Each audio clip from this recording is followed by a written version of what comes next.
Hey guys, welcome back to my channel. Rewind That. It's your girl, Miss K.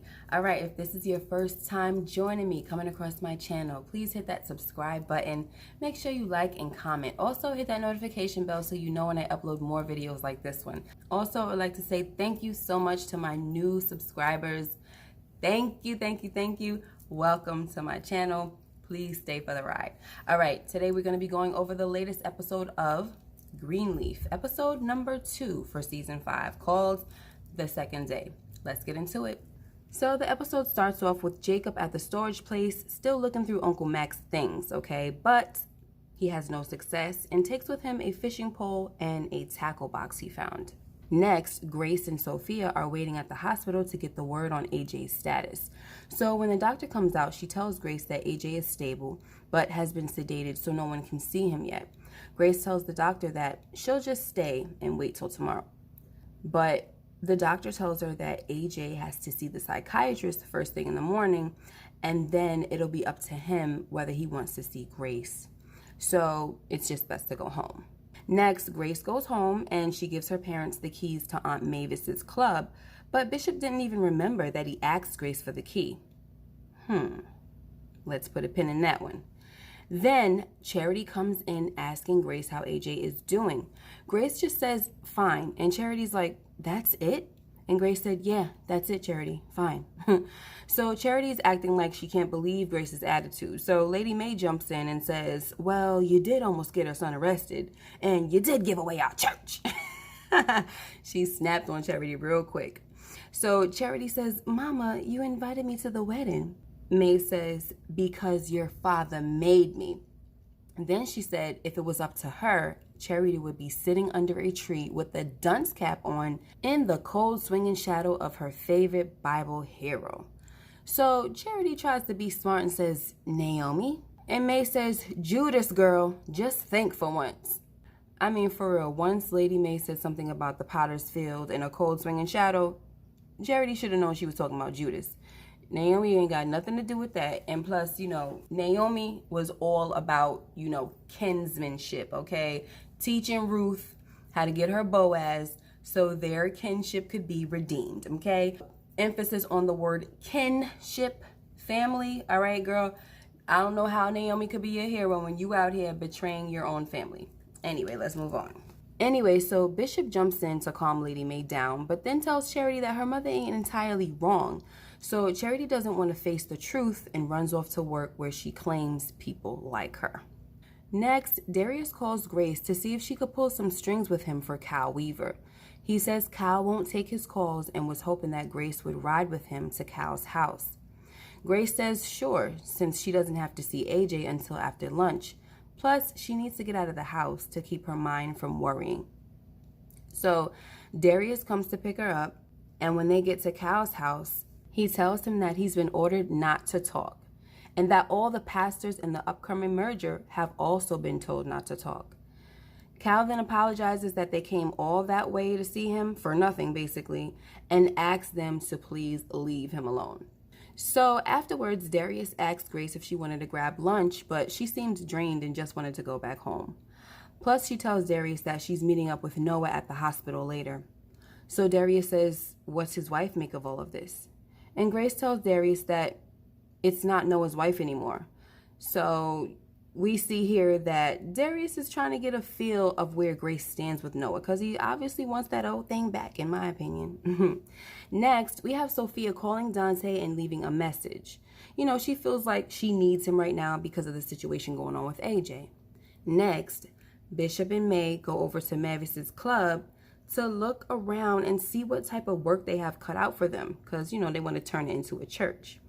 Bishop starts reminiscing about all the musicians that played there and how there was a time when the city talked about turning the place into a museum. But Mae didn't care about none of that, okay? She tells Bishop that he either gonna gut the place and start from the ground up or she's out. And I quote, gut it, start fresh, or I'm out. Next, Jacob and Carissa are at their meeting with Carissa's lawyer, and Jacob finds out that Carissa wants primary custody of Winky. Jacob says that he'll agree to everything if he has shared custody. So the lawyer says to Carissa, I thought you said this was settled. Carissa says nothing, so Jacob is like, right. Then he just goes ahead and signs the paper. And I wasn't too happy about that because he didn't fight at all. But I guess that's because of the whole Will situation, you know. But it's a shame though, because Carissa even had the lawyer saying, oh, did you find a job yet? And it was just like real irking. Next, Noah and Grace are at the hospital and the doctor comes out and tells them that Noah doesn't want to see either of them, not even Grace. The doctor tells them not to take it personally because AJ is in a shame spiral right now about a lot of different things. And Grace says, what does that mean? And I'm like, yeah, what does that mean? I guess we're going to have to find out. What could AJ possibly be ashamed of? Huh? Could it be that he is ashamed because he jacked a whole nother dude's identity? I don't know.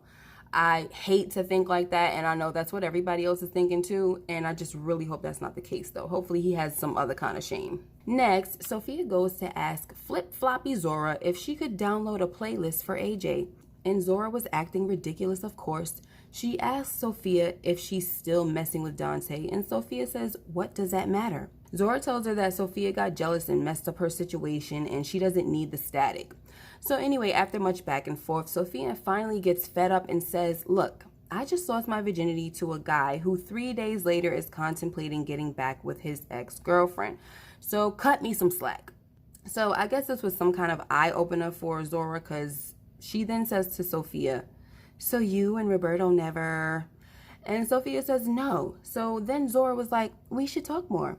And I'm like, just like that? She's not mad anymore? I couldn't believe it. I'm like, this little girl is crazy. Then she was like, the laptop is over there and don't say thank you because you're family and I can't say no. Child, I was so through. I can't keep up with the instability. But anyway, let's move on. Next, Charity meets up with Phil and he tells her that there was to be a ramp built at the gym or they can't have service. Then Judy comes in asking questions and they let her know what's going on. She also comes in being real extra, you know, kissing on Phil, and he wasn't kissing her back or touching her back either. So before Judy leaves, Charity tells her that Phil is only marrying her because her father is making him. Judy tries to come back quoting a proverb, but it really didn't matter. The truth is, Judy should feel some type of way, but whatever. Also, I'm not sure why Charity decided to spill the beans like that. Maybe it's because she's mad that Judy took her office and everything.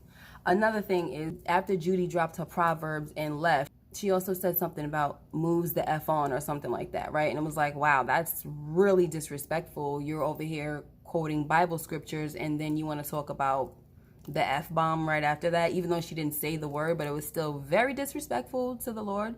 So then Charity was like, oh, you're marrying such a good Christian woman. And my thing was like, Charity, don't do that, girl. Come on now. You know, what does the Bible tell us? What did Jesus tell us? He said, remove the plank out of your own eye before you talk about the speck in your brother's eye. And in this case, in your sister's eye.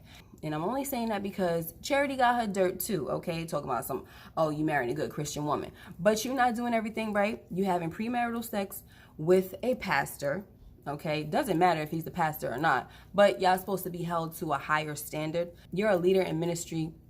He's a pastor. And you guys have to set a better example. So you're upheld to a higher standard, all right? Yes, that makes it harder, of course, because we all have our struggles, of course. But my point is, we all struggle. So when you struggle and you have your sins that you're bearing and you know what I'm saying, you dealing with, don't talk about nobody else, girl, like you ain't got nothing going on. That's all I'm saying. I'm not trying to preach, but that's all I'm saying. All right, get it together, Charity. Don't be judging after you out here doing some things wrong as well. You have no place.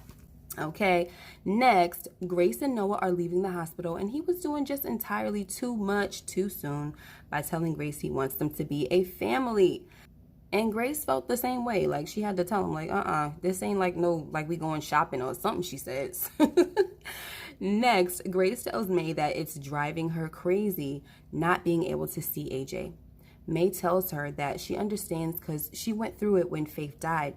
Mae also told Grace that she understands that it's not the same as a child telling her she's not wanted. Then she apologizes to Grace for what she's going through. To me, it's pretty nice to see Lady Mae and Grace bonding like that, because when Grace first came around, Lady Mae was very cold towards her. So I'm glad to see, but it's almost like they had to have that bond of a secret that Grace is not really Bishop's child in order to have that bond or that closeness, and that's kind of whack. And of course Bishop knows that, but the other siblings don't, and so it's kind of like, why did that have to happen in order for Lady Mae to show her daughter more love than she was showing her before? All right, so Charity pulls up and she wants Grace and Mae to just tell her what she has to do to make it better. Grace wasn't trying to hear it, so she got up and went inside. Then Charity was like, well, I should just take Nathan and move because Judy is at Calvary and the two of you are here and I can't take any more problems. So Mae says, Charity, your sister just came home from the hospital and AJ won't see her. And I am fresh from the grave of faith. You don't know what real problems are. So you can see that Charity felt bad. Now, although Lady Mae has a point in what she's saying, Charity still done been through some stuff, okay? The whole ordeal with finding out her husband was gay, then losing one of her twins, you know, that was a lot. It's just that the problems that she has now are problems that she's created for herself, okay? Bad choices. All right, next, Zora pretty much figures out that her parents are getting a divorce. She says to Jacob, you're cheating again, aren't you? Jacob tells her to check her tone, but Carissa says nothing. So when Zora leaves, Jacob asks Carissa if she's just going to let him take all the heat. And she says, yes, I am. So Jacob tells Carissa that he's going to go and tell Zora the truth. But of course, Carissa holds the will over his head again, and he's stuck. So after she's yelling, go on, tell her, Winky wakes up and she blames it on Jacob after she was the one doing all the yelling. I really can't wait till everything blows up in her face. If things blow up in her face. I mean, I think they will, and I can't wait. Next, Charity comes into Grace's room to share a poem she wrote to her daughter Eden. It was a nice poem, but Grace didn't appreciate it because she didn't understand why Charity was sharing it with her because she didn't lose a child. But Charity tried to convince Grace that she knows how she feels. But Grace was like, what kind of person thinks this is helping? Turning my son's attempted suicide around to make it about you. So Charity was like, you know what? You and Mama deserve each other. She took her letter and got up out of there. I see that Charity is trying to make things right, but she's going to have to do a lot more than that. And she has to give it some time. You know what I mean? Like, let people cool off, girl, because you done did a lot. Next, Bishop tells Mae that he spoke with a contractor and they'll be coming to the club tomorrow to do an estimate. Then he says to Mae, I've been thinking we should set a date for the wedding. So Mae had to tell Bishop that they already talked about this. And he said, when? So Lady Mae tells him they talked about it earlier. And the bishop says, oh, that's right, Flag Day.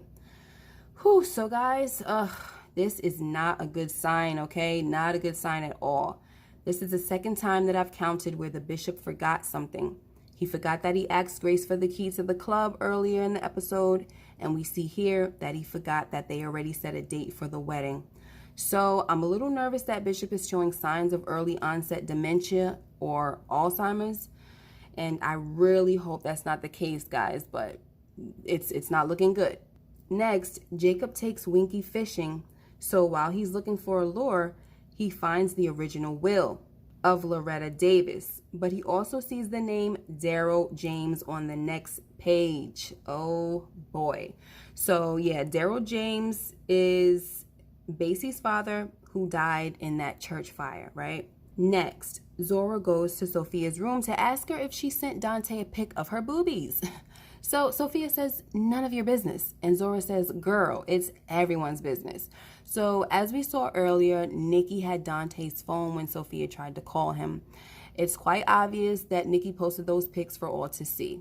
Now, of course, this is humiliating, but my main concern now is how Zora's going to react when she finds out what Nikki did to her cousin. Okay, is she going to have her back? I sure hope she will, because she was already doing the most by going against Sophia for Nikki, a chick that she hardly even knew. So let's see what happens. And I also want to know, why did Nikki have Dante's phone? Where was Dante that, you know, he wasn't returning any of Sophia's calls and he clearly wasn't getting the text or anything. So I just want to know what happened and how did she get a hold of his phone and all that good stuff. Lastly, Jacob knocks on Tasha's apartment door and tells her that he needs to find Basie.